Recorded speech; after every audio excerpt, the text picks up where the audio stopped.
엄마, 급하게 도장 좀 찍어 주셔야겠어요. 재용자 때문이에요. 박정임은 서류를 펼쳐보았습니다. 소유권 이전 동의서라는 문구가 눈에 들어왔습니다. 민호야, 이건 대출 서류가 아니잖니. 명예 이전 서류야. 아들의 얼굴이 굳었습니다. 거짓말이 들통난 순간이었습니다. 회사가 망했어요. 빚이 3천만 원이에요. 이거라도 담보로 안 쓰면. 박정임의 가슴에 비수가 꽂혔습니다. 아들이 자신을 속이려 했다는 사실에. 그래서 엄마 몰래 명의를 옮기려고 한 거니? 엄마 집을 빚쟁이들한테 넘기려고? 엄마 명의인 줄 알면서도요? 당연히 제가 물려받을 거 아니에요? 박정임은 서류를 가방에 넣었습니다. 떨리는 손으로 하지만 단호하게. 손 놔. 이제 엄마도 내 인생 살 거야. 내가 낳은 자식이 결국 이럴 줄은. 평생 자식을 위해 헌신했던 한 어머니의 이야기, 그리고 결국 자신의 존엄을 되찾는 용기 있는 여정을 함께 나누고 있습니다. 혹시 주변에 비슷한 상황을 겪고 계신 분이 있으시다면 이 영상을 공유해 주시면 큰 힘이 될 것 같습니다. 그리고 이런 감동적인 이야기를 계속 만나고 싶으시다면 구독 버튼과 좋아요 버튼을 꾹 눌러주세요. 알림 설정까지 해두시면 새로운 이야기가 올라올 때마다 가장 먼저 만나보실 수 있답니다. 여러분의 작은 응원 하나하나가 더 좋은 이야기를 만드는 큰 힘이 됩니다. 그럼 지금부터 박정임 할머니의 이야기 시작하겠습니다. 충청도 외곽의 신도시, 깔끔하게 정돈된 단독주택 단지 안쪽에 자리 잡은 2층 집. 겉으로 보기엔 여유로운 중산층 가정의 모습이었습니다. 하얀 페인트 칠이 된 외벽, 작지만 정성스럽게 가꿔진 마당, 그리고 아침마다 굴뚝에서 피어오르는 연기까지. 하지만 그 평화로운 풍경 뒤에는 보이지 않는 균열이 조용히 번져가고 있었습니다. 70살의 박정임은 오늘도 새벽 5시에 눈을 떴습니다. 알람도 필요 없었습니다. 몸이 먼저 기억하는 시간이었죠. 무릎이 시큰거렸지만 박정임은 이불을 걷어차고 일어났습니다. 세수를 하고 머리를 빗은 뒤 조심스럽게 문을 열고 복도로 나왔습니다.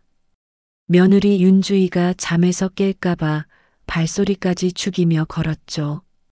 부엌에 들어선 박정임은 익숙한 손놀림으로 쌀을 씻기 시작했습니다. 찬물에 손을 담그자 관절이 욱신거렸지만 참았습니다. 된장찌개를 끓이고 김치를 꺼내고 계란말이를 부치고 시금치를 데쳤습니다. 아침 한 끼를 준비하는 데만 1시간 반이 걸렸습니다. 어머니, 일어나셨어요? 윤주희가 잠옷 차림으로 부엌에 들어섰습니다. 화장기 없는 얼굴이었지만 여전히 날카로운 인상이었습니다. 윤주희는 식탁에 놓인 반찬들을 훑어보더니 인상을 찌푸렸습니다. 국 냄새가 좀 심한데요? 창문 좀 열어주세요. 아, 미안하다. 내가 깜빡했네. 박정임은 서둘러 창문을 열었습니다. 찬바람이 들어와 등골이 서늘해졌지만 아무 말하지 않았습니다. 민호가 넥타이를 매며 식탁에 앉았습니다. 45살의 아들은 요즘 피곤한 기색이 역력했습니다. 회사 일이 바쁜 모양이었죠. 박정임은 아들의 밥그릇에 밥을 정성스럽게 담았습니다. 민호야, 많이 먹어라. 네, 엄마. 민호는 짧게 대답하고는 스마트폰을 보기 시작했습니다. 박정임은 아들이 자신을 쳐다보지 않는다는 걸 알았지만 그저 밥이라도 잘 먹길 바랄 뿐이었습니다. 어머니, 국이 너무 짜요. 어제도 말씀드렸는데 또 이러시네. 윤주희가 숟가락을 내려놓으며 말했습니다. 박정임은 얼른 국을 떠서 맛을 봤습니다. 조금 짠 것 같기도 하고 아닌 것 같기도 했습니다. 미안하다. 요즘 손맛이 좀 이상한가 보구나. 손맛이 이상한 게 아니라 집중을 안 하시는 거죠. 요리할 때 딴 생각하시는 거 아니에요? 박정임은 아무 말도 하지 못했습니다. 사실 딴 생각을 한 적은 없었습니다. 오히려 너무 신경 써서 간을 본 것뿐이었죠. 하지만 변명하면 더 길어질 게 뻔했습니다. 여보, 엄마가 나이가 있으시잖아. 그럴 수도 있지. 민호가 조심스럽게 말했습니다. 하지만 그 말에는 아내를 위한 변호도 어머니를 위한 위로도 없었습니다. 그저 상황을 무마하려는 말일 뿐이었죠. 나이가 있으면 더 조심하셔야죠. 우리가 매일 먹는 건데. 윤주인은 밥을 몇 숟가락 뜨더니 일어났습니다. 저 식욕 없어요. 오늘 점심은 밖에서 먹을게요. 어머니, 설거지 좀 깨끗하게 해주세요. 어제 그릇에 기름기가 남아있더라고요. 박정임은 고개를 끄덕였습니다. 윤주희가 계단을 올라가는 발소리가 멀어지자 박정임은 한숨을 내쉬었습니다. 민호는 여전히 스마트폰만 들여다보고 있었습니다. 민호야, 너는 괜찮니? 네. 아, 네. 맛있어요. 민호는 건성으로 대답하고는 밥을 후루룩 먹어치운 뒤 일어났습니다. 엄마, 저 출근할게요. 그래, 조심해서 다녀와라. 현관문이 닫히는 소리가 들렸습니다. 박정임은 텅 빈 식탁을 바라보았습니다. 정성껏 차린 반찬들은 거의 그대로였습니다. 박정임은 남은 국을 떠서 맛을 봤습니다. 조금 짠 것 같았지만 먹지 못할 정도는 아니었습니다. 설거지를 하며 박정임은 창밖을 내다보았습니다. 이웃집 아주머니가 마당에서 화초에 물을 주고 있었습니다. 저 집은 아주머니가 주인이라고 들었습니다. 남편이 일찍 돌아가셨지만 혼자 힘으로 자식들을 키우고 집도 지켰다고 했죠. 박정임은 문득 궁금해졌습니다. 자신은 지금 이 집의 주인일까 아닐까? 오전 내내 박정임은 청소를 했습니다. 거실을 쓸고 닦고 화장실을 청소하고 2층 방들을 정리했습니다. 윤주희의 방에 들어갈 때마다 조심스러웠습니다. 무언가 잘못 건드리면 또 잔소리를 들을 게 뻔했으니까요. 오후 2시쯤 박정임은 손주 준서를 데리러 학교 앞으로 나갔습니다. 초등학교 3학년인 준서는 할머니를 보자 달려왔습니다. 할머니, 우리 준서 오늘 학교 재미있었니? 아니요. 오늘 친구가 저 놀렸어요. 박정임의 얼굴에 걱정이 어렸습니다. 누가? 왜? 지훈이가요. 할머니랑 사는 게 이상하대요. 요즘은 다들 아파트에 산다고. 박정임은 가슴이 철렁했습니다. 아이의 말에는 순수한 상처가 담겨 있었지만 그 안에는 또 다른 의미도 숨어 있었습니다. 준서야, 이 집은 할머니가 지은 집이란다. 할머니가 평생 모은 돈으로 만든 거야. 정말요? 그럼 할머니 집인 거예요? 박정임은 잠시 말을 멈췄습니다.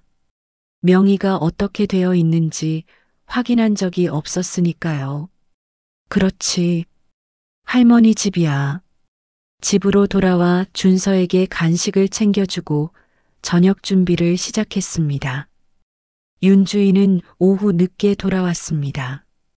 백화점 쇼핑백을 여러 개 들고 있었죠. 어머니, 저녁은 뭐예요? 고등어 구이하고 된장찌개. 또 된장찌개예요? 어제도 먹었는데. 박정임은 아무 말 없이 고개를 숙였습니다. 저녁 식탁도 아침과 다르지 않았습니다. 윤주인은 반찬이 시원찮다고 했고 민호는 묵묵히 밥만 먹었습니다. 박정임은 그저 받아들일 뿐이었습니다.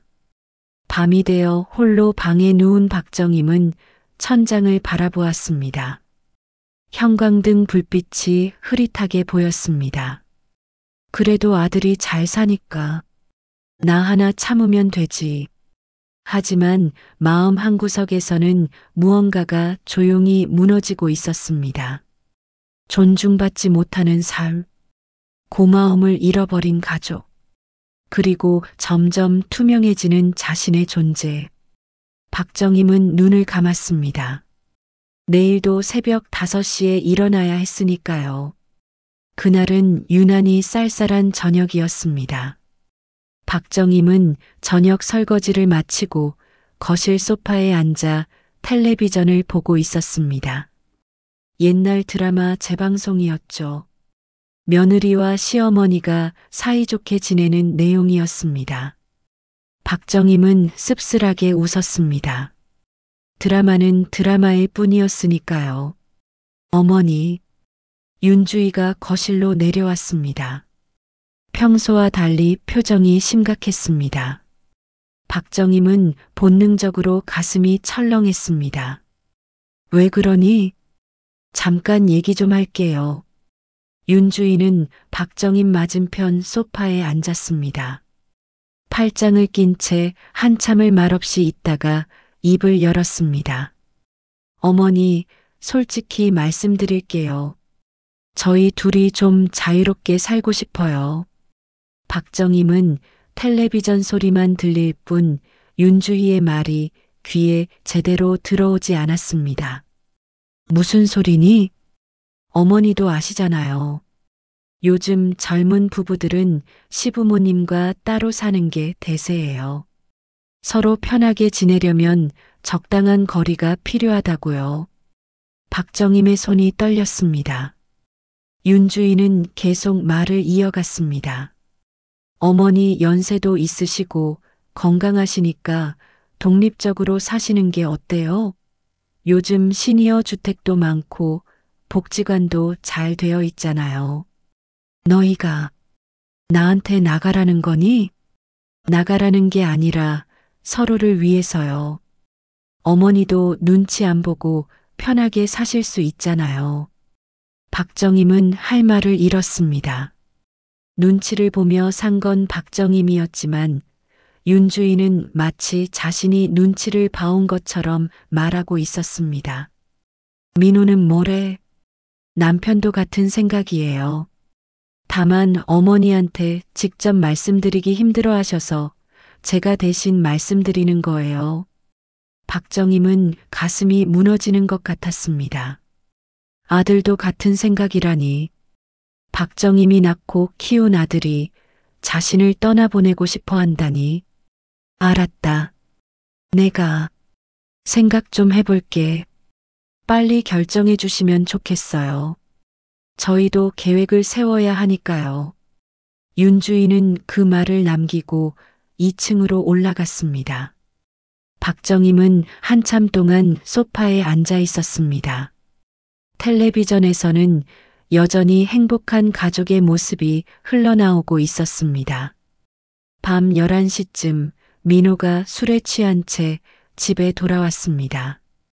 박정임은 아직 잠들지 않고 거실에 앉아 있었습니다. 민호는 어머니를 보자 잠시 당황한 표정을 지었습니다. 엄마, 아직 안 주무세요? 민호야, 너 주희한테서 얘기 들었니? 민호는 소파에 털썩 앉았습니다. 술 냄새가 진동했습니다.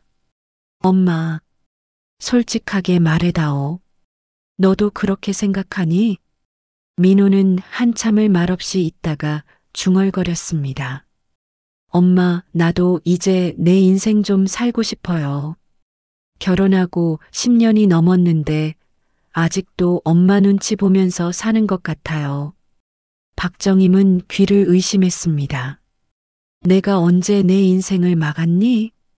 그게 아니라 엄마가 계시면 주위가 불편해해요. 저도 중간에서 힘들고요. 그래서 나한테 나가라는 거니? 나가라는 게 아니라 독립하시라는 거죠.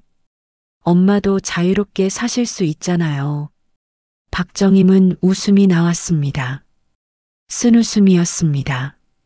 민호야, 이 집이 어떻게 지어진 집인지 알기는 하니?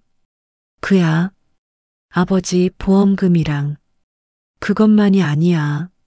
내가 30년 넘게 식당에서 일하면서 모은 돈, 내 퇴직금, 아버지 보험금까지 다 합쳐서 지은 집이야. 땅도 내가 10년 동안 조금씩 모아서 산 거고. 민호는 고개를 숙였습니다. 그건 알아요. 근데 엄마, 그게 지금이랑 무슨 상관이에요? 집은 어차피 제가 물려받을 거잖아요. 박정임은 아들의 말에 가슴이 철렁했습니다. 물려받을 거라니. 박정임이 아직 살아있는데 벌써 자신의 것으로 여기고 있다니. 민호야, 엄마가 평생 뭘 바라고 살았는지 아니? 엄마, 너 하나 잘 키워서 좋은 대학 보내고 좋은 직장 잡게 하고 결혼도 시키고 그게 다였어. 그런데 이제 와서 그만 좀 의지하라니. 내가 너한테 뭘 그렇게 의지했니? 민호는 대답하지 못했습니다. 술에 취한 탓인지 아니면 할 말이 없어서인지 알 수 없었습니다. 엄마, 저 머리 아파요. 내일 얘기해요. 민호는 비틀거리며 2층으로 올라갔습니다. 박정임은 홀로 거실에 남았습니다. 시계는 자정을 넘기고 있었습니다. 박정임은 벽에 걸린 가족 사진을 바라보았습니다. 민호가 대학교에 입학하던 날 찍은 사진이었습니다. 환하게 웃고 있는 아들의 얼굴. 그때는 박정임을 자랑스럽게 여겼었죠. 어머니 덕분에 여기까지 왔다고 평생 효도하겠다고 말했던 아들. 그 아이가 어디로 간 걸까?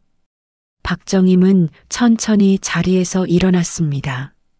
방으로 들어가 서랍을 열었습니다. 오래된 통장들이 나왔습니다. 모두 잔액이 거의 없었습니다. 집을 짓느라 다 쏟아부었으니까요. 박정임은 통장을 쓰다듬었습니다. 내가 뭘 잘못한 걸까? 아들을 너무 믿은 걸까? 박정임은 잠을 이룰 수 없었습니다. 밤새 뒤척이다가 새벽 5시에 일어났습니다. 습관처럼 부엌으로 향했지만 오늘은 밥을 하고 싶지 않았습니다. 박정임은 마당으로 나갔습니다. 찬 공기가 폐를 파고들었습니다. 박정임은 자신이 심은 장미나무를 바라보았습니다. 10년 전에 심은 나무였습니다. 매년 봄이면 예쁜 꽃을 피웠죠. 박정임은 나무를 쓰다듬었습니다. 나도 이제 떠나야 하는구나. 박정임은 결심했습니다. 아들과 며느리가 원한다면 박정임이 떠나는 수밖에 없었습니다. 더 이상 눈칫밥을 먹으며 살고 싶지 않았으니까요. 그래, 내가 떠나면 다들 편하겠지. 나도 이제 내 마음 좀 비우고 살자. 해가 떠오르고 있었습니다. 새로운 하루였지만 박정임에게는 모든 것이 끝나가는 하루처럼 느껴졌습니다. 박정임은 마당 한쪽에 앉아 하늘을 바라보았습니다. 눈물이 흘렀지만 닦지 않았습니다. 이제는 눈물조차 아까운 사람들이었으니까요. 일주일 후 박정임은 작은 손가방 하나를 들고 집을 나섰습니다.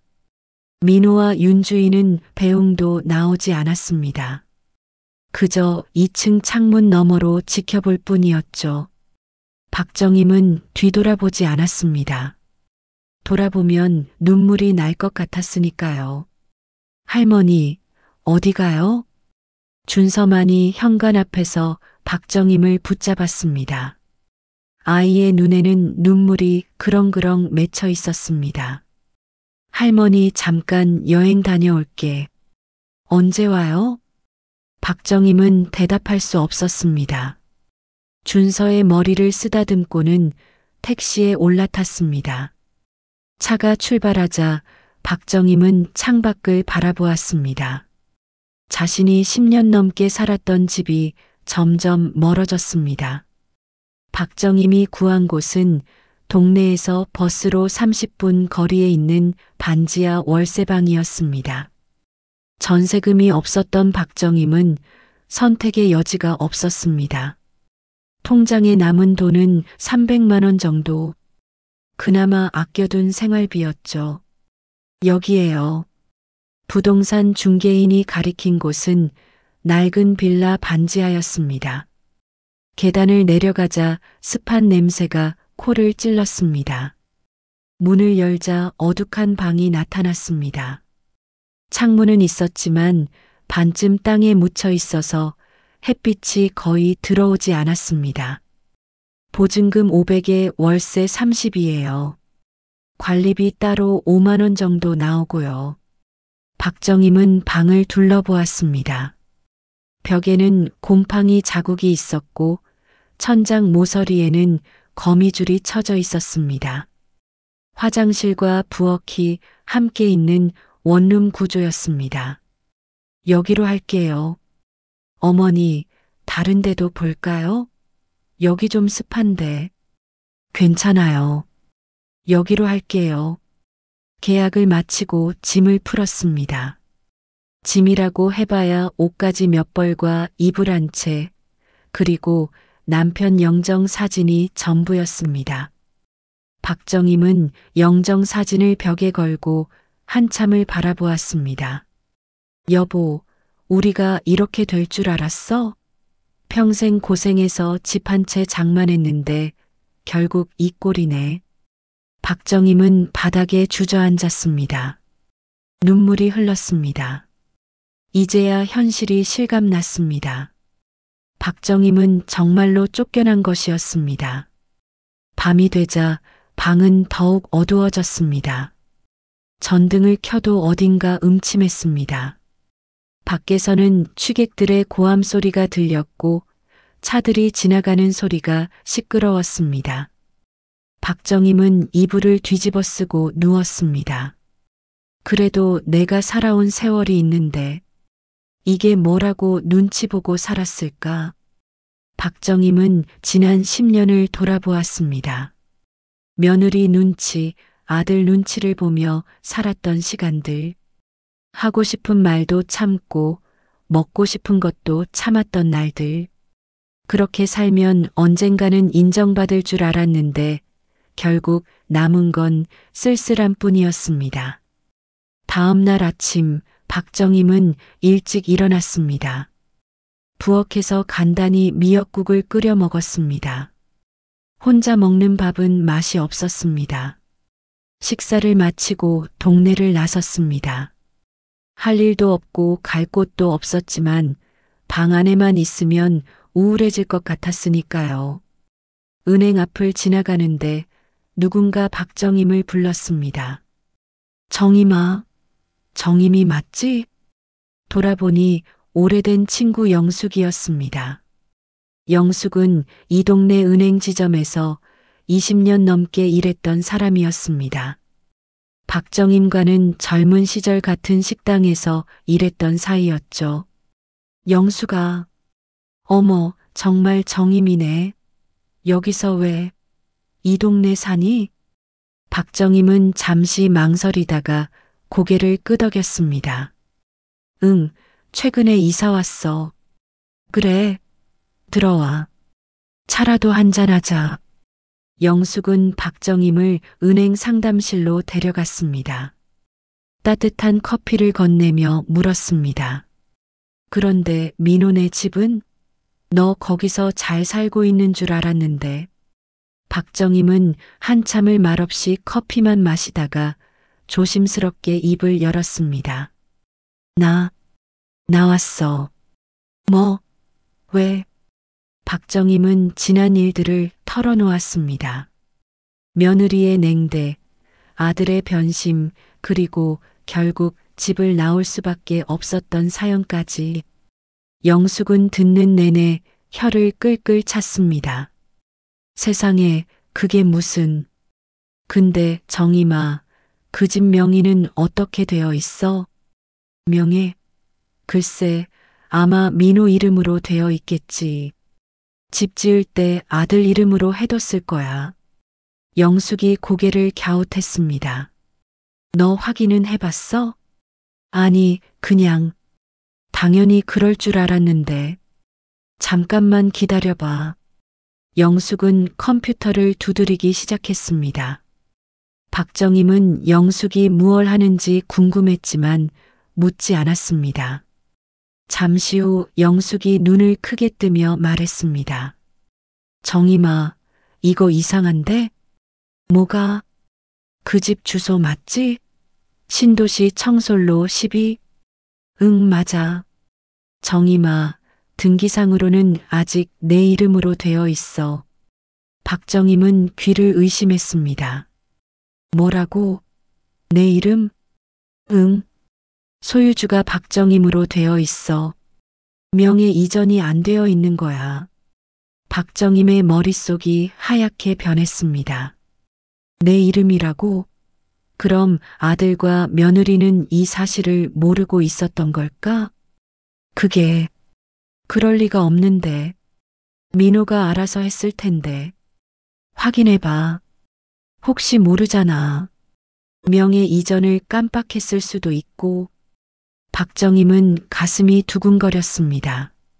만약 정말로 집이 박정임 명의라면 그럼 지금까지의 상황은 대체 뭐였던 걸까? 영수가 이거 어떻게 확인하지? 등기부등본 떼보면 돼. 구청 가면 바로 나와. 박정임은 영숙과 헤어진 뒤 구청으로 향했습니다. 가슴이 두근거렸습니다. 기대 반, 불안 반이었습니다. 창구에서 등기부등본을 신청하고 기다렸습니다.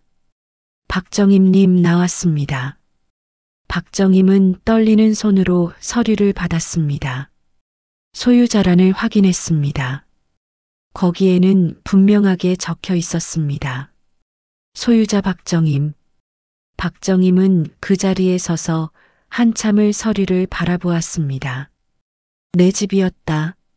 내가 지은 집이 아직도 내 이름으로 되어 있었다. 그럼 며느리와 아들은 이 사실을 몰랐던 걸까? 아니면 알면서도 모른 척했던 걸까? 박정임의 눈빛이 바뀌었습니다. 그동안 억눌렸던 무언가가 치솟아 올랐습니다. 분노도 슬픔도 아닌 오히려 담담한 각오였습니다. 그래, 이제 나도 참지 않겠다. 내 권리를 찾아야겠어. 박정임은 등기부등본을 가방에 넣고 구청을 나섰습니다. 처음으로 박정임의 등이 곧게 펴졌습니다. 박정임이 집을 떠난 후 한 달이 지났습니다. 신도시의 그 단독주택에서는 평화가 찾아온 것처럼 보였습니다. 아니, 적어도 윤주희에게는 그랬습니다. 여보, 이 소파 어때요? 이탈리아산이래요. 윤주희는 스마트폰으로 가구 사진을 민호에게 보여주었습니다. 500만 원이 넘는 가격표가 붙어 있었습니다. 좀 비싼 거 아니야? 비싸긴요. 우리 집인데 좋은 가구 드려야죠. 어차피 남편이 물려받은 집이잖아요. 민호는 아무 말 하지 않았습니다. 어머니가 떠난 후 윤주희는 더욱 과감해졌습니다. 거실 인테리어를 바꾸고 주방 가전제품을 모두 새 것으로 교체했습니다. 비용은 200만 원이 훌쩍 넘었죠. 주희야, 그래도 좀 아껴 쓰자. 요즘 회사 사정이 안 좋아서. 회사 사정이 안 좋으면 더 투자해야죠. 집이라도 제대로 꾸며놔야 나중에 팔 때 값이 나가잖아요. 윤주희의 논리는 그랬습니다. 집이 결국 자신들의 것이니 투자하는 게 당연하다는 것이었죠. 민호는 어머니 생각이 났지만 입 밖으로 꺼내지 못했습니다. 윤주희는 동네 주민들 모임에도 적극적으로 나가기 시작했습니다. 예전에는 시어머니 때문에 불편했다며 거의 참석하지 않았는데 이제는 달랐습니다. 어머님들, 저희 집 새로 꾸민 거 보러 오세요. 집들이를 연 날 동네 아주머니 5명이 찾아왔습니다. 윤주인은 새로 산 명품 가방을 어깨에 메고 손님들을 맞이했습니다. 와, 집이 정말 예쁘네요. 인테리어 새로 하셨어요? 네, 시어머니 나가시고 나서 제 취향대로 다시 꾸몄어요. 어머니는 어디 가셨는데요? 따로 사세요. 솔직히 말하면 시어머니 계실 때는 불편했거든요. 아주머니들은 고개를 끄덕였습니다. 윤주인은 거실 소파에 앉으며 계속 말을 이었습니다. 시어머니가 계실 때는 눈치도 보이고 집 꾸미는 것도 마음대로 못했어요. 근데 이제는 자유로워서 너무 좋아요. 그래도 시어머니가 도와주시지 않았어요? 한 아주머니가 물었습니다. 윤주인은 코웃음을 쳤습니다. 도와주긴요. 그냥 얹혀 사셨죠. 뭐 집안일은 좀 하셨지만 어차피 우리 집에서 살았으니 당연한 거 아니에요? 그럼 이 집은 원래 누구 거예요? 남편이 물려받은 거죠. 시아버지 돌아가시고 나서 자연스럽게 저희 집이 됐어요. 윤주인은 거짓말을 하고 있었습니다. 아니, 거짓말이라기보다는 자신이 믿고 싶은 대로 믿고 있었습니다. 집이 당연히 민호 명의일 거라고, 그러니 이제는 자신의 것이라고 생각했던 것이죠. 시어머니는 그냥 하인처럼 생각하시면 돼요. 집안일 하시던 분이요. 그 말을 듣고 한 아주머니가 미간을 찌푸렸습니다. 그래도 시어머니신데 그렇게까지 말씀하시면. 아니에요. 솔직히 말하는 거예요. 요즘 시대에 시어머니랑 함께 사는 게 말이 돼요? 서로 편하게 살아야죠. 윤주인은 자신의 주장을 굽히지 않았습니다. 오히려 더 당당해 보였습니다. 그날 저녁 그중 한 아주머니가 동네 마트에서 영숙을 만났습니다. 영숙은 박정임의 친구였죠. 영숙 씨, 민호네 어머니 아세요? 박정임 씨요? 네, 알죠. 그분 요즘 어디 사세요? 집 나가셨다던데. 네, 사정이 좀 있으셔서. 왜요? 아니, 오늘 며느리 집에 갔다 왔는데 며느리가 시어머니를 하인처럼 말하더라고요. 얹혀 살았다느니 집안일만 하던 분이라느니. 영숙의 얼굴이 굳었습니다. 뭐라고요? 네, 그리고 그 집이 남편이 물려받은 집이라고 하던데요. 영숙은 가슴이 답답해졌습니다.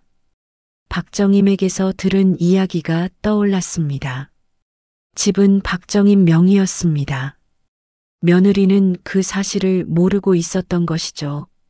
아주머니, 제가 박정임 씨한테 전해드려야 할 것 같아요. 너무 심한 것 같네요. 다음 날 영숙은 박정임의 월세방을 찾아갔습니다. 좁고 습한 방을 보고 영숙은 가슴이 아팠습니다. 정임아, 너한테 할 말이 있어. 박정임은 차를 내오며 영숙을 맞았습니다. 무슨 일이야? 영숙은 어제 들은 이야기를 고스란히 전했습니다. 며느리가 동네 사람들에게 한 말, 박정임을 하인처럼 취급했다는 것, 집이 자신들 것이라고 자랑했다는 것까지. 박정임은 듣는 내내 손이 떨렸습니다. 찻잔을 들고 있던 손에서 힘이 빠졌습니다. 하인이라고? 응, 그렇게 말했대. 그냥 집안일이나 하던 사람이라고. 박정임의 눈에서 눈물이 흘렀습니다. 분노도 슬픔도 아닌 허탈함이었습니다. 내가 그 집을 짓기 위해 얼마나 고생했는데 30년 넘게 식당에서 설거지하고 청소하고 남는 시간에는 공장에서 부업까지 했어. 손가락에 화상도 입고 허리도 다쳤는데 박정임의 목소리가 떨렸습니다. 영숙아, 나 어떻게 해야 할까? 영숙은 박정임의 손을 꽉 잡았습니다. 정임아, 이제는 내가 나서야 해. 집이 내 명의잖아. 내 권리를 찾아야 해. 박정임은 한참을 생각하다가 고개를 끄덕였습니다. 그래, 이제는 참지 않을 거야. 내가 세운 집인데 나를 하인이라고 부른다고? 절대 그냥 넘어갈 수 없어. 박정임은 가방에서 등기부등본을 꺼냈습니다. 며칠 전 영숙과 함께 떼어둔 서류였습니다. 소유자란에는 분명하게 박정임의 이름이 적혀 있었습니다. 영숙아, 나 변호사 좀 소개해 줄 수 있어? 그래, 내가 아는 변호사 있어. 내일 연락해 볼게. 박정임은 창밖을 바라보았습니다. 어두운 반지하 창문 너머로 사람들의 발만 보였습니다. 박정임은 그동안 너무 낮은 곳에서 살았습니다. 이제는 당당하게 일어서고 싶었습니다. 이제부터는 내 권리를 찾을 거야. 아무도 날 무시하지 못하게. 박정임의 눈빛이 달라졌습니다. 더 이상 참고 견디는 약한 모습이 아니었습니다. 자신의 것을 지키려는 단호함이 생겼습니다. 박정임이 변호사 사무실을 찾은 건 그로부터 사흘 후였습니다. 영숙이 소개해준 이진수 변호사는 50대 중반의 온화한 인상을 가진 사람이었습니다. 어머님, 상황을 자세히 말씀해 주시겠어요? 박정임은 처음부터 차근차근 설명했습니다. 집을 어떻게 지었는지, 며느리와 아들에게 어떤 대우를 받았는지, 그리고 집을 나올 수밖에 없었던 사연까지. 이진수 변호사는 등기부등본을 꼼꼼히 살펴보았습니다. 어머님, 이 집은 분명히 어머님 명의입니다. 법적으로 어머님이 소유자시죠? 그럼 제가 뭘 할 수 있나요? 여러 선택지가 있습니다. 우선 아들 가족에게 퇴거를 요구할 수 있고 아니면 집을 매도할 수도 있습니다. 어머님이 원하시는 게 뭔가요? 박정임은 한참을 고민했습니다. 아직도 아들에 대한 미련이 남아 있었습니다. 제가 좀 더 생각해보고 연락드려도 될까요? 물론입니다. 천천히 생각하세요. 박정임은 변호사 사무실을 나와 버스를 탔습니다. 창밖 풍경을 멍하니 바라보며 생각에 잠겼습니다. 아들을 완전히 포기해야 하는 걸까? 아니면 한 번만 더 기회를 줘야 하는 걸까? 그날 저녁 박정임의 휴대전화가 울렸습니다. 민호였습니다. 박정임은 놀라서 전화를 받았습니다. 여보세요? 엄마, 나야. 민호야. 엄마, 급한 일이 생겼어요. 내일 시간 좀 낼 수 있어요? 박정임의 가슴이 두근거렸습니다. 혹시 사과하려는 걸까? 다시 같이 살자고 하는 걸까? 무슨 일인데? 전화로는 설명하기 길어요. 내일 집 앞 카페에서 만나요.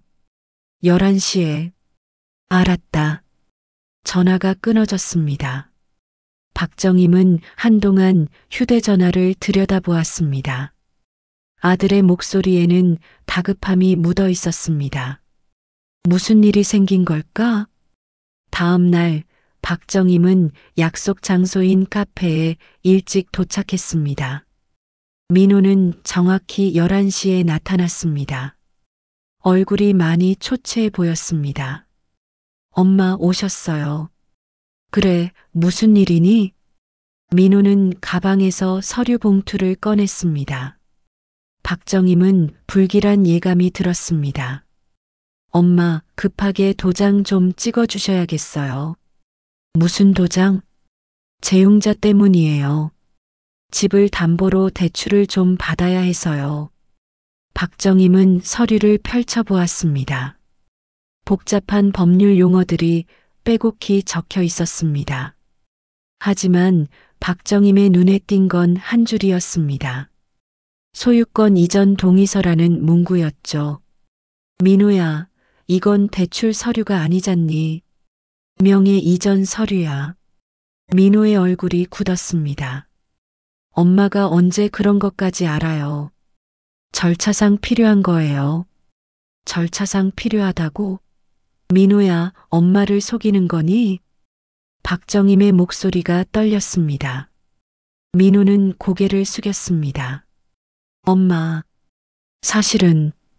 사실은 뭐니? 민호는 한참을 망설이다가 입을 열었습니다. 회사가 망했어요. 박정임은 귀를 의심했습니다. 뭐라고? 작년부터 회사 사정이 안 좋았어요. 결국 한 달 전에 부도가 났고요. 저도 정리해고 당했어요. 그럼 지금 일을 안 하고 있다는 거니? 네. 새 직장을 찾고 있는데 쉽지 않아요. 나이도 있고 경력도 애매하고. 박정임은 가슴이 철렁했습니다. 하지만 곧 의문이 들었습니다. 그럼 집을 담보로 대출을 받겠다는 거니? 아니요, 그게 아니라.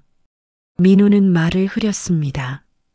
박정임은 서류를 다시 꼼꼼히 읽어보았습니다. 그리고 깨달았습니다. 이건 명예 이전 계약서였습니다. 집을 민호 이름으로 넘기는 서류였죠. 민호야, 이건 명예 이전이야. 대출이 아니라. 엄마, 사실은 빚이 있어요. 빚? 3천만 원 정도요. 회사 다닐 때 카드값이랑 대출이 쌓였어요. 이거라도 담보로 안 쓰면 우리 가족이 다 길거리에 나앉아요. 박정임은 아들을 똑바로 쳐다보았습니다. 그래서 엄마 몰래 명의를 옮기려고 한 거니? 엄마 몰래가 아니라 절차상 필요한 거예요. 거짓말하지 마. 엄마가 도장 찍으면 이 집은 내 명의가 되는 거잖아. 그리고 내가 담보로 잡혀서 빚쟁이들한테 넘어가는 거고. 민호는 대답하지 못했습니다. 박정임의 추측이 맞았던 것이죠. 민호야, 너 이 집이 누구 명의인지 알고는 있었니? 네, 그야. 엄마 명의지만 당연히 제가 물려받을 거 아니에요? 물려받을 거라고? 엄마가 아직 살아있는데? 박정임의 목소리가 높아졌습니다. 주변 사람들이 쳐다보기 시작했습니다. 엄마, 목소리 좀 낮추세요. 낮추라고? 내가 왜 목소리를 낮춰야 하니? 내가 엄마를 속이려 하는데. 속이는 게 아니에요. 우리 가족이 살기 위해서예요. 민호도 목소리를 높였습니다. 박정임은 아들을 보며 한숨을 쉬었습니다. 민호야, 그 집이 어떻게 지어진 집인지 기억하니? 알아요. 아버지 보험금이랑 엄마 퇴직금으로요. 그것뿐이 아니야. 엄마가 30년 넘게 식당에서 일하면서 손가락 다치고 허리 다쳐가며 모은 돈이야. 한 푼 한 푼 모아서 땅을 사고 집을 지은 거란 말이야. 민호는 고개를 숙였습니다. 그런데 너는 그 집을 담보로 잡아서 빚을 갚으려고 하니? 엄마 명의인 줄 알면서도? 엄마, 미안해요. 정말 다른 방법이 없어요. 박정임은 서류를 접어서 가방에 넣었습니다. 엄마, 도장 안 찍으실 거예요? 당연하지. 내가 왜 찍어줘야 하니? 그럼 우리 가족은 어떡하라고요? 박정임은 자리에서 일어났습니다. 그건 내가 알아서 해야지. 엄마한테 의지하지 말고. 엄마. 민호가 박정임의 팔을 붙잡았습니다. 박정임은 아들의 손을 뿌리쳤습니다. 손 놔. 이제 엄마도 내 인생 살 거야. 박정임은 카페를 나섰습니다. 뒤에서 민호가 뭐라고 소리쳤지만 돌아보지 않았습니다. 버스 정류장까지 걸어가는 내내 눈물이 흘렀습니다. 내가 낳은 자식이 결국 이럴 줄은. 박정임은 버스에 올라 창밖을 바라보았습니다. 가슴이 너무 아팠지만 동시에 확신이 들었습니다. 이제는 더 이상 물러서지 않겠다고. 아들을 위해서라도 단호해져야 한다고. 박정임은 눈물을 닦았습니다. 이제 해야 할 일이 분명해졌습니다. 박정임은 카페에서 돌아온 뒤 아무것도 할 수 없었습니다. 방 안에 들어와 주저앉았습니다. 아들이 자신을 속이려 했다는 사실이 믿기지 않았습니다. 그 순수하던 아이가, 엄마를 자랑스러워하던 아들이 이제는 엄마를 이용하려 한다니. 해가 지고 방 안이 어두워졌습니다. 박정임은 전등도 켜지 않은 채 어둠 속에 앉아 있었습니다. 창밖으로 사람들의 발소리만 들렸습니다. 퇴근하는 사람들, 학원에서 돌아오는 아이들, 저녁장을 보러 가는 주부지, 모두 각자의 삶을 살아가고 있었습니다. 나는 대체 뭘 위해 살아온 걸까? 박정임의 머릿속에 지난 세월이 주마등처럼 스쳐 지나갔습니다. 25에 민호를 낳고 남편과 함께 식당 일을 시작했습니다. 새벽같이 일어나 장을 보고 밤늦게까지 설거지를 하던 날들. 손이 트고 발이 부르터도 참았습니다. 아들을 위해서였으니까요. 민호가 초등학교에 들어가던 날이 기억났습니다. 새 책가방을 메고 활짝 웃던 아들의 얼굴. 박정임은 그날 얼마나 기뻤는지 모릅니다. 남편과 손을 맞잡고 눈물을 흘렸었죠. 우리 아들이 이제 학생이 됐다고, 열심히 키워서 훌륭한 사람으로 만들자고 다짐했었습니다. 중학교 때는 학원비가 부족해서 박정임이 밤에 공장 일까지 했습니다. 낮에는 식당에서 일하고 저녁에는 공장에서 부품을 조립했습니다. 몸이 천근만근 무거웠지만 견뎠습니다. 아들의 미래를 위해서라면 뭐든 할 수 있었으니까요. 대학 등록금을 마련하기 위해 박정임은 집까지 팔았습니다. 전세로 살던 집을 정리하고 더 작은 월세방으로 이사 갔습니다. 남편은 반대했지만 박정임이 설득했습니다. 아들이 대학만 나오면 다 잘 될 거라고, 그때 다시 집을 마련하면 된다고. 그리고 민호는 좋은 대학에 들어갔습니다. 졸업하고 대기업에 취직했습니다. 박정임과 남편은 얼마나 자랑스러웠는지 모릅니다.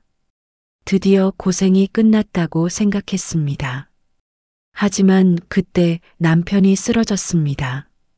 과로로 인한 심근경색이었습니다. 병원에 실려갔지만 결국 돌아오지 못했습니다. 57의 나이였습니다. 박정임은 장례식장에서 울면서 남편에게 말했습니다. 미안하다고, 당신을 너무 혹사시킨 것 같다고. 남편의 보험금과 박정임이 30년 넘게 모은 돈을 합쳐서 집을 지었습니다. 민호가 결혼하면 함께 살 수 있는 집이었습니다. 박정임은 그 집에서 아들 가족과 행복하게 살 거라고 믿었습니다. 하지만 현실은 달랐습니다. 며느리의 냉대, 아들의 무관심, 그리고 오늘의 배신까지. 박정임이 평생 바쳐온 것들이 모두 헛된 것처럼 느껴졌습니다. 박정임은 일어나 전등을 켰습니다. 벽에 걸린 남편의 영정 사진이 눈에 들어왔습니다. 사진 속 남편은 환하게 웃고 있었습니다. 민호가 대학에 합격했을 때 찍은 사진이었죠. 박정임은 사진 앞에 촛불을 켜고 앉았습니다. 여보, 우리가 그렇게 아들 믿고 살았는데 결국 이 모양이네요. 촛불이 흔들렸습니다. 박정임은 계속 말을 이었습니다. 당신은 뭐라고 할까요? 내가 너무 약했다고 할까요? 아니면 아들을 너무 믿었다고 할까요? 대답은 없었습니다. 촛불만이 조용히 타오를 뿐이었습니다. 여보, 나 이제 어떻게 해야 할까요? 아들을 완전히 포기해야 할까요? 박정임은 한참을 울었습니다. 가슴속에 쌓였던 모든 감정이 터져나왔습니다. 서러움, 분노, 허탈함, 그리고 아직 남아있는 모성애까지. 시계를 보니 새벽 2시였습니다. 박정임은 잠을 청하려 했지만 눈이 감기지 않았습니다. 이불을 뒤집어 쓰고 누워도 온갖 생각이 머릿속을 맴돌았습니다. 새벽 4시쯤 박정임은 침대에서 일어났습니다. 창밖은 아직 어두웠지만 박정임의 마음속에는 한 가닥 빛이 들어오고 있었습니다. 박정임은 책상 앞에 앉아 종이와 펜을 꺼냈습니다. 무언가를 적기 시작했습니다.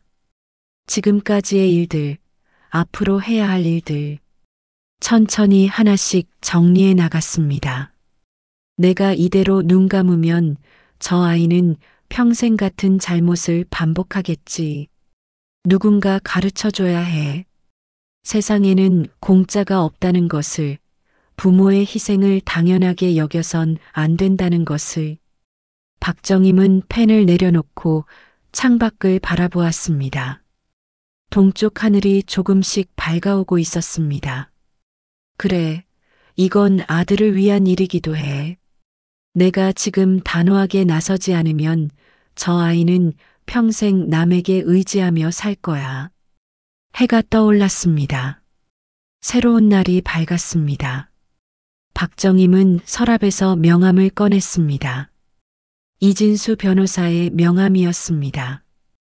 9시가 되자마자 박정임은 전화를 걸었습니다. 여보세요. 이진수 변호사님이신가요?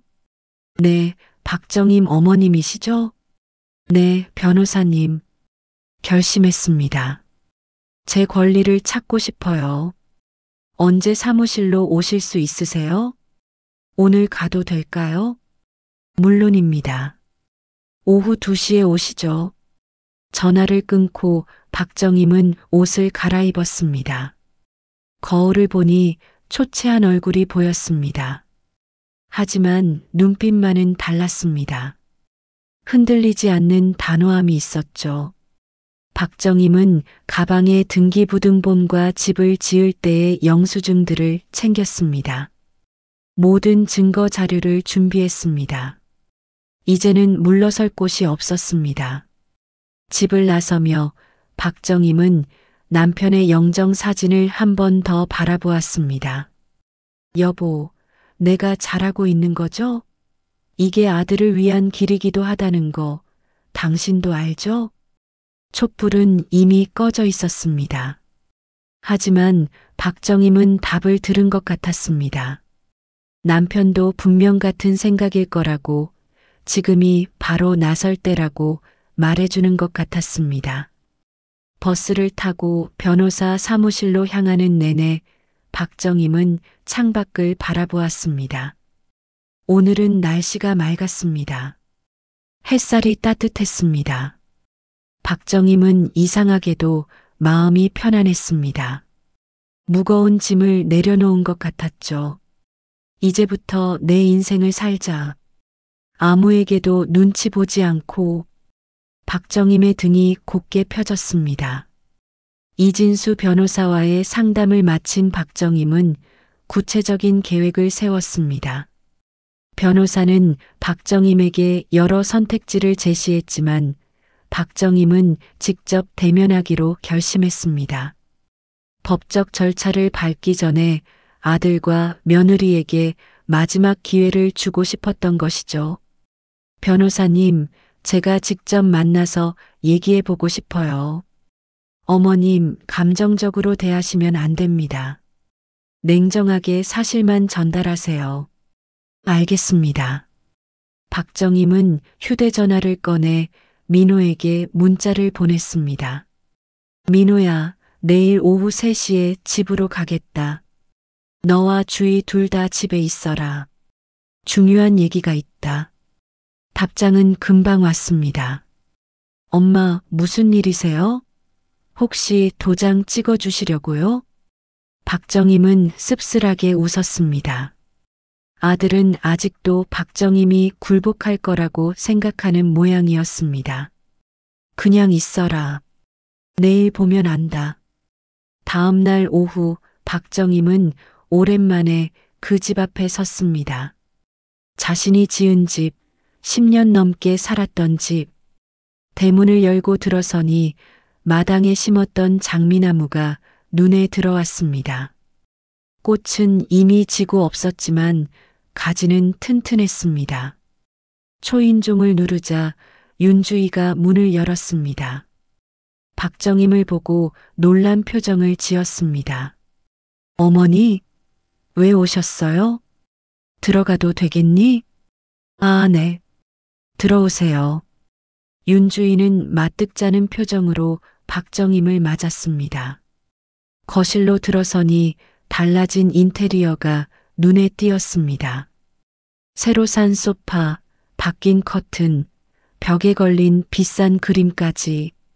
박정임이 떠난 후 완전히 집을 바꿔놓은 모양이었습니다.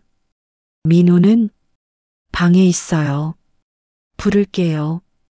여보, 어머니 오셨어. 민호가 2층에서 내려왔습니다. 박정임을 보고 반가운 듯 다가왔습니다. 엄마 오셨어요? 생각해 보셨어요? 생각은 많이 했지. 앉아라, 둘 다. 박정임의 목소리에는 평소와 다른 무게가 실려 있었습니다. 윤주희와 민호는 소파에 나란히 앉았습니다. 박정임은 맞은편 의자에 앉았습니다. 엄마, 그래서 도장 찍어 주실 거예요? 민호가 기대에 찬 눈으로 물었습니다. 박정임은 가방에서 서류 봉투를 꺼냈습니다. 그 전에 너희한테 보여줄 게 있어. 뭔데요? 박정임은 등기부등본을 탁자 위에 올려놓았습니다. 이게 뭐예요? 윤주희가 서류를 집어들었습니다. 읽어 내려가던 그녀의 얼굴이 점점 굳어갔습니다. 이게 무슨, 뭐야, 뭔데? 민호가 서류를 빼앗아 보았습니다. 소유자란에 적힌 이름을 보고 얼굴이 창백해졌습니다. 엄마, 이게 진짜예요? 당연히 진짜지. 등기부등본이란다. 이 집이 아직도 엄마 명의라고요? 윤주희의 목소리가 떨렸습니다. 박정임은 고개를 끄덕였습니다. 그래. 이 집은 아직도 내 이름으로 되어 있어. 명예 이전을 한 적이 없거든. 그럴 리가. 시아버님 돌아가시고 당연히 남편 이름으로 넘어간 줄 알았는데. 그건 내 착각이야. 나는 명의를 넘긴 적이 없어. 민호는 말문이 막혔습니다. 박정임은 계속 말을 이었습니다. 주희야, 내가 동네 사람들한테 뭐라고 말하고 다녔는지 들었다. 윤주희의 얼굴이 새하얘졌습니다. 뭘 말씀하시는 거예요? 나를 하인이라고 했다며? 그냥 집안일만 하던 사람이라고. 얹혀 살았다고. 그게. 윤주희는 변명을 하려다 말았습니다. 박정임의 눈빛이 너무 차가웠기 때문이죠. 주희야, 이 집이 어떻게 지어진 집인지 아니? 시아버님 보험금으로. 그것만이 아니야. 내가 30년 넘게 식당에서 설거지하고 청소하고 밤에는 공장에서 일하면서 모은 돈이야. 한 푼 한 푼 모아서 땅을 사고 벽돌을 쌓아서 지은 집이란 말이야. 박정임의 목소리가 떨렸습니다. 그런데 너희는 이 집이 당연히 너희 거라고 생각했지? 나는 그저 집안일이나 하는 하인이고, 어머니, 죄송해요. 제가 잘못 생각했어요. 윤주희가 고개를 숙였습니다. 하지만 박정임은 멈추지 않았습니다. 민호야, 너도 마찬가지야. 엄마를 이용하려 했잖니. 엄마 명의인 줄 알면서도 몰래 명의를 옮기려고. 엄마, 그건 정말 급해서. 급하면 엄마를 속여도 되니? 엄마가 평생 모은 걸 내 빚 갚는데 쓰려고 했잖아. 민호는 대답하지 못했습니다. 박정임은 가방에서 또 다른 서류를 꺼냈습니다. 집을 지을 때의 영수증들, 통장 거래 내역, 모든 증거 자료였습니다. 이것 봐라. 이게 다 증거야. 이 집을 짓기 위해 내가 얼마나 고생했는지. 탁자 위에 서류들이 쌓였습니다. 윤주희와 민호는 아무 말도 하지 못했습니다. 이제부터 이 집은 내가 정한 대로 할 거야. 너희는 나한테 배운 게 없구나. 인생은 남의 희생 위에 세워지면 무너지는 법이야. 어머니. 윤주희가 소파에서 일어나 박정임 앞에 무릎을 꿇었습니다. 눈물이 흘러내렸습니다. 어머니, 제가 잘못했어요. 정말 잘못했어요. 제발 용서해 주세요. 주희야, 용서는 쉽게 하는 게 아니야. 너는 나를 사람 취급도 안 했잖니. 죄송해요. 정말 죄송해요. 다시는 그러지 않을게요.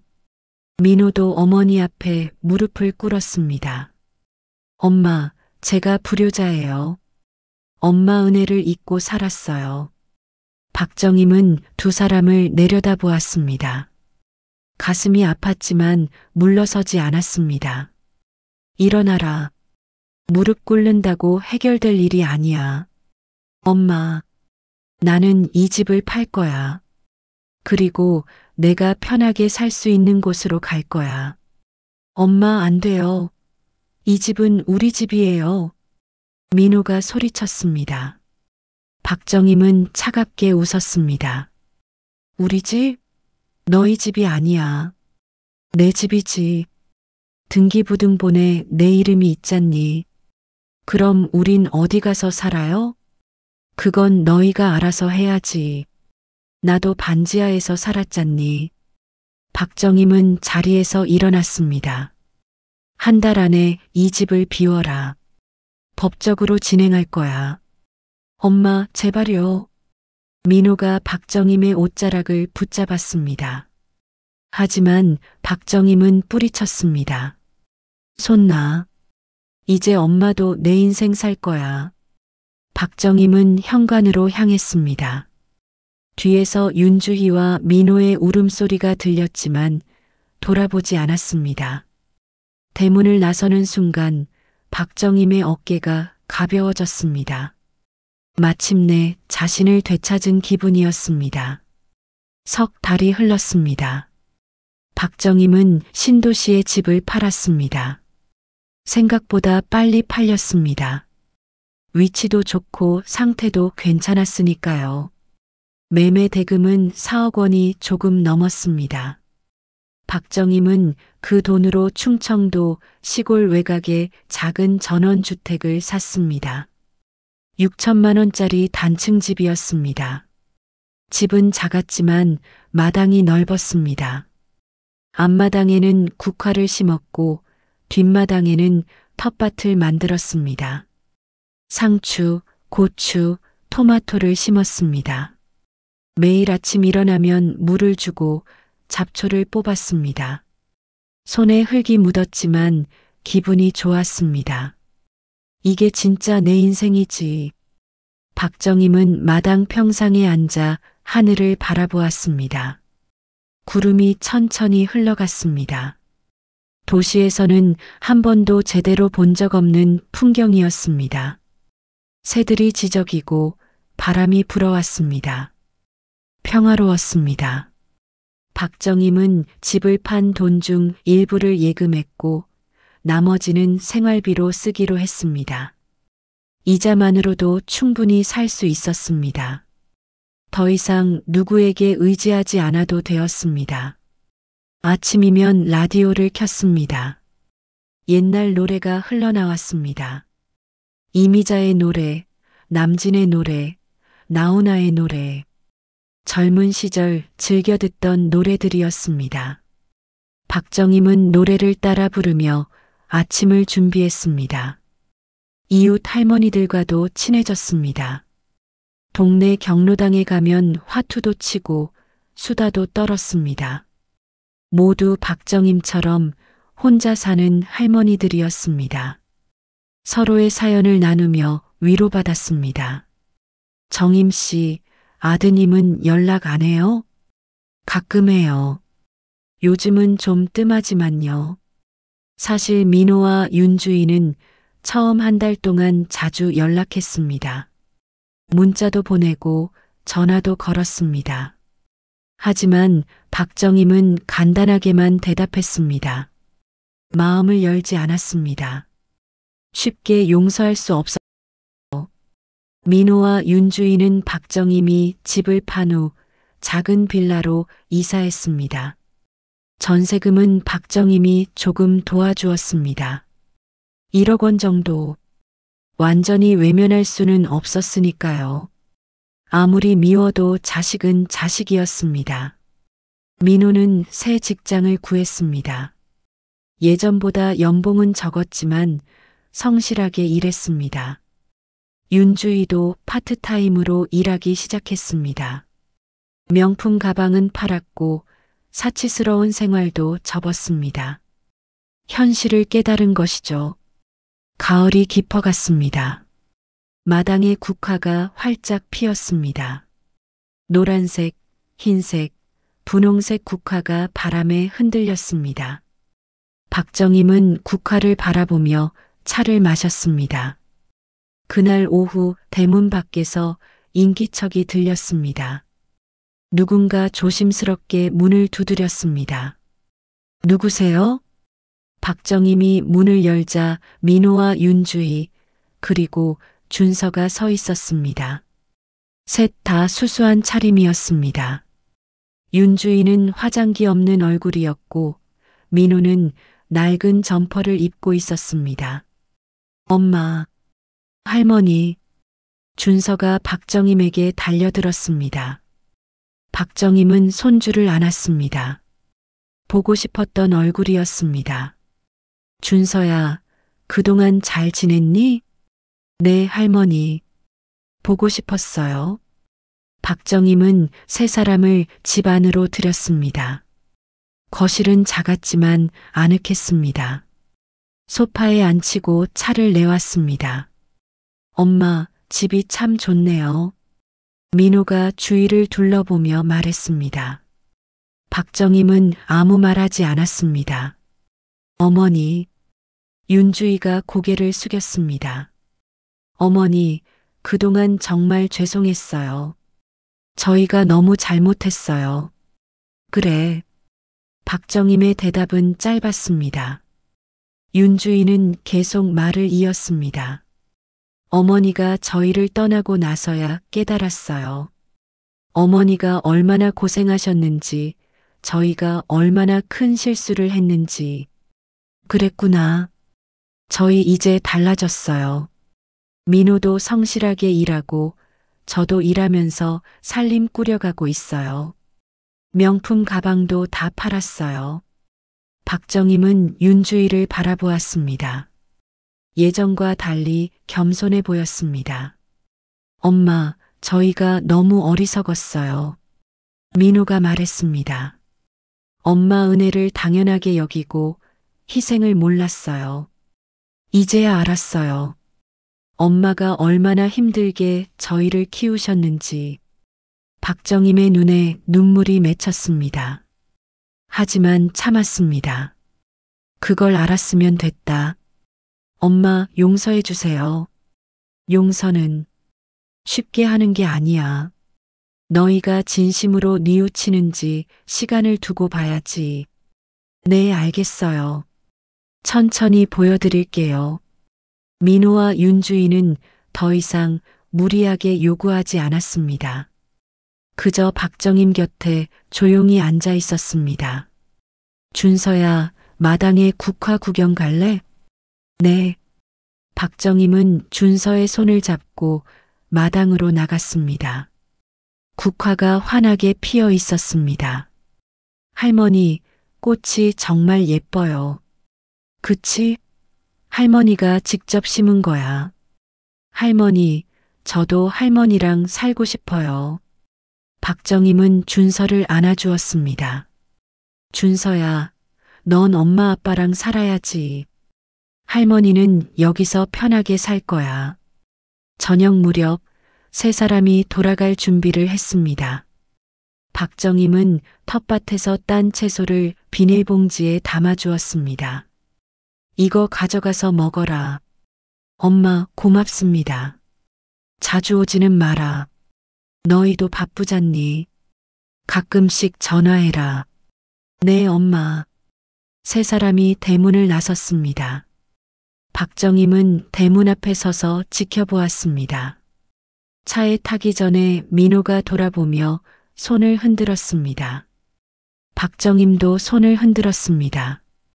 차가 멀어져 갔습니다. 박정임은 한참을 서 있다가 집으로 들어왔습니다. 마당 평상에 앉아 석양을 바라보았습니다. 하늘이 붉게 물들어 있었습니다. 괜찮아. 내들이 사람답게 사는 게 내 복수야. 박정임은 조용히 웃었습니다. 분노도 원망도 아닌 담담한 평화였습니다. 라디오에서 옛날 노래가 흘러나왔습니다. 박정임은 눈을 감고 노래를 들었습니다. 바람이 불어와 국화를 흔들었습니다. 박정임의 얼굴에 따뜻한 햇살이 비쳤습니다. 박정임은 이제 알았습니다. 행복은 누군가에게 인정받는 게 아니라 스스로를 존중하는 데서 온다는 것을, 그리고 진정한 사랑은 희생이 아니라 서로를 존중하는 것이라는 걸.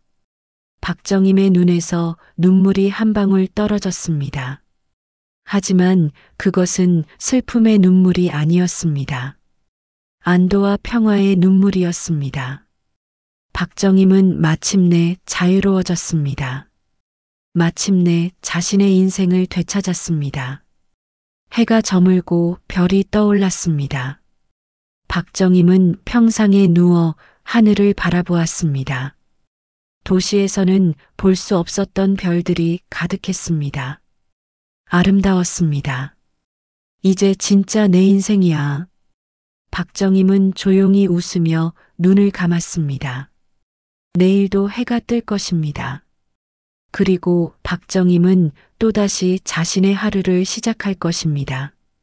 누구에게도 눈치 보지 않는 온전히 자신만의 하루를. 여러분, 박정임 할머니의 이야기 끝까지 함께 해주셔서 진심으로 감사드립니다. 평생을 자식을 위해 살았던 한 어머니가 결국 자신의 존엄과 삶을 되찾는 이야기였습니다. 혹시 이 영상을 보시면서 눈물을 흘리셨나요? 아니면 용기를 얻으셨나요? 댓글로 여러분의 생각과 느낌을 나눠주시면 정말 감사하겠습니다. 주변에 이런 이야기가 필요한 분들이 계시다면 꼭 공유 부탁드립니다. 그리고 이런 감동적이고 의미 있는 이야기를 계속 만나고 싶으시다면 구독과 좋아요 꼭 눌러주세요. 알림 설정까지 해두시면 새로운 이야기가 올라올 때마다 가장 먼저 만나보실 수 있습니다. 여러분의 작은 관심 하나하나가 더 좋은 콘텐츠를 만드는 원동력이 됩니다. 다음 이야기도 기대해 주시고 항상 건강하시고 행복하세요. 오늘도 함께 해주셔서 고맙습니다.